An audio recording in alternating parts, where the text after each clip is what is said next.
सबसे पहले ये तबाही देखो, ये है कुवैत के इंटरनेशनल एयरपोर्ट की तबाही, जहां पे इंटरनेशनल एयरपोर्ट को बंद कर दिया गया है और ईरान ने ये तबाही मचाई है। उसके बाद देखो ये तबाही, ये है बिटकॉइन की तबाही, और ये तबाही पहली तबाही से लिंक्ड है क्योंकि जियोपॉलिटिकल सिनेरियो इतना खराब हो चुका है कि ये डायरेक्टली इंपैक्ट कर रहा है बिटकॉइन के ऊपर। माइकल सेलर ने 32 बिटकॉइन क्या बेचे, बिटकॉइन तो अब गिरने से औकात से भी गिर गया है और गिरता ही जा रहा है, लेकिन लोगों को पता नहीं है। पीटर शेफ जैसे लोग आ जाएंगे, कहेंगे $20,000 तक जाने वाला है, जीरो होने वाला है, क्योंकि ये एंटी बिटकॉइन है और ये 2014 से स्टेटमेंट देता आ रहा है कि क्योंकि ये गोल्ड का हामी है, और आपको पता ही है सीजी से जो है ये डिबेट हार चुका है। लेकिन अब बिटकॉइन में कितनी बड़ी अपॉर्चुनिटी आ चुकी है ये कोई आपको नहीं बता रहा होगा। कितना बड़ा बुल रन आने वाला है, कैसे आने वाला है, ये आज की वीडियो में मैं आपको बताने वाला हूं। क्रैश का तो हर कोई आपको बता रहा होगा कि $40,000 जाने वाला है, यहां तक जाने वाला है। जितना क्रैश होना था वो हो चुका है ऑलरेडी, हम बॉटम पे ही बैठे हुए हैं। यहां से जो है आपको पैनिक करके निकलने की जरूरत नहीं है, यहां से जो है आपको अगले बुल रन का वेट करने की जरूरत है। जैसे सीजी कहता है ना,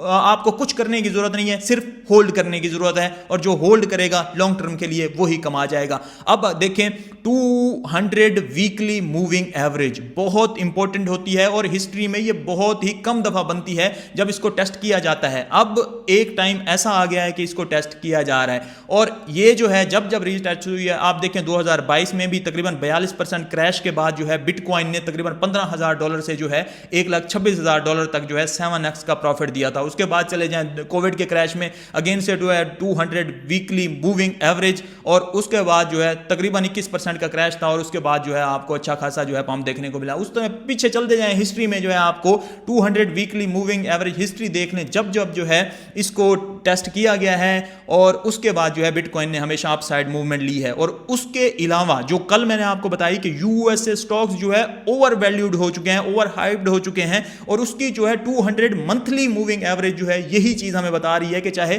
1950 का कूलिंग ऑफ हो, चाहे जो है .com बबल हो, चाहे जो है 2008 का फाइनेंशियल क्रैश हो, इन सब में जो है यूएसए स्टॉक मार्केट जो है ओवर हाइप्ड, ओवर वैल्यूड हो चुकी थी। अब उसकी वैल्यूएशन चेक करें, एंथ्रोपिक की जो है $900 बिलियन से ज्यादा की वैल्यूएशन, और सिर्फ $700 बिलियन का जो है रेवेन्यू उसका था। लेकिन अब जो है डाटा सेंटर जब से मिला है एलोन मस्क का डिस्काउंटेड प्राइस पे, तो तब से उसका रेवेन्यू जो है ज्यादा हुआ है। लेकिन ये कब तक चलेगा? और एंथ्रोपिक का जो है इतना ज्यादा बिल वीसीज और कंपनीज भर भर के थक चुके हैं, क्योंकि एआई बहुत ज्यादा महंगा पड़ रहा है, और इतना ज्यादा महंगा पड़ रहा है कि इसका रेवेन्यू क्या आगे ये ऐसे प्रॉफिटेबल रहेगा या नहीं रहेगा। आप देखें गूगल ने जैसे शुरू में जो है आईपीओ वगैरह की थी, अभी तो ये जो है देखें जो आईपीओ मिल रही है ये प्राइवेट आईपीओ में मजीद इससे महंगी मिलेगी, और अभी इससे भी अगर महंगी मिलेगी तो गूगल की जो आईपीओ हुई थी, जो वैल्यूएशन थी, वो तो इससे कम थी, और गूगल ऑलरेडी प्रॉफिटेबल थी। ये तो प्रॉफिटेबल भी नहीं है, और फिर भी जो है $1 ट्रिलियन के करीब की जो है वैल्यूएशन मांग रही है, तो क्या इतनी ज्यादा